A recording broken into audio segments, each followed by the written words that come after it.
ஆரோக்கியமான குடல், ஆனந்தமான வாழ்வு. திருச்சியில் அதிநவீன வசதிகளுடன் இயங்கி வரும் டாக்டர் கண்ணன்ஸ் கேஸ்ட்ரோமேட் மருத்துவமனை, திண்டுக்கல் மெயின் ரோட், திருச்சி. உங்கள் செரிமான மண்டல பிரச்சனை அனைத்திற்கும் சிகிச்சை அளிக்கப்படும். இந்தியாவின் வடமேற்கு, மத்திய மற்றும் தென்னிந்திய பகுதிகளில் வெப்பநிலை அதிகரித்து வரும் சூழலில் மதிய நேரங்களில் வெளியே செல்வதை தவிர்க்கும்படி இந்திய வானிலை ஆய்வு மையம் அறிவுறுத்தியுள்ளது.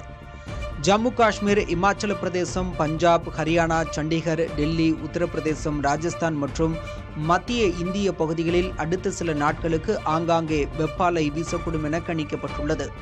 ஏப்ரல் 29ஆம் தேதி வரை தமிழகம், கேரளா, ஆந்திரா மற்றும் ஒடிசா போன்ற கடலோர பகுதிகளில் வெப்பம் மற்றும் ஈரப்பதம் அதிகமாக இருக்கும் என்றும் கூறப்பட்டுள்ளது.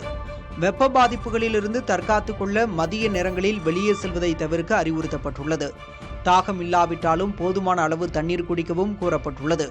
லேசான, காற்றோட்டமான மற்றும் பருத்தி ஆடைகளை அணியவும் வலியுறுத்தப்பட்டுள்ளது.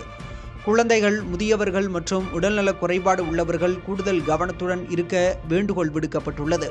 இந்த நிலையில் 2026ஆம் ஆண்டுக்கான வெப்ப அலை தடுப்பு திட்டத்தின் கீழான பாதுகாப்பு நடவடிக்கைகள் குறித்து டெல்லி முதல்வர் ரேகா குப்தா அதிகாரிகளுடன் ஆலோசனை மேற்கொண்டார்.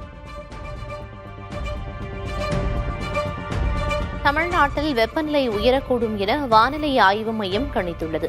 உள்தமிழக மாவட்டங்களில் வரும் 29ஆம் தேதி வரை அதிகபட்ச வெப்பநிலை இயல்பை விட 2 முதல் 3 டிகிரி செல்சியஸ் அதிகமாக பதிவாகக்கூடும் என தெரிவிக்கப்பட்டுள்ளது. அதிக வெப்பநிலையும் அதிக ஈரப்பதமும் இருக்கும் நிலையில் கடலோர தமிழகத்தில் அசௌகரியம் ஏற்படலாம் எனவும் கூறப்பட்டுள்ளது.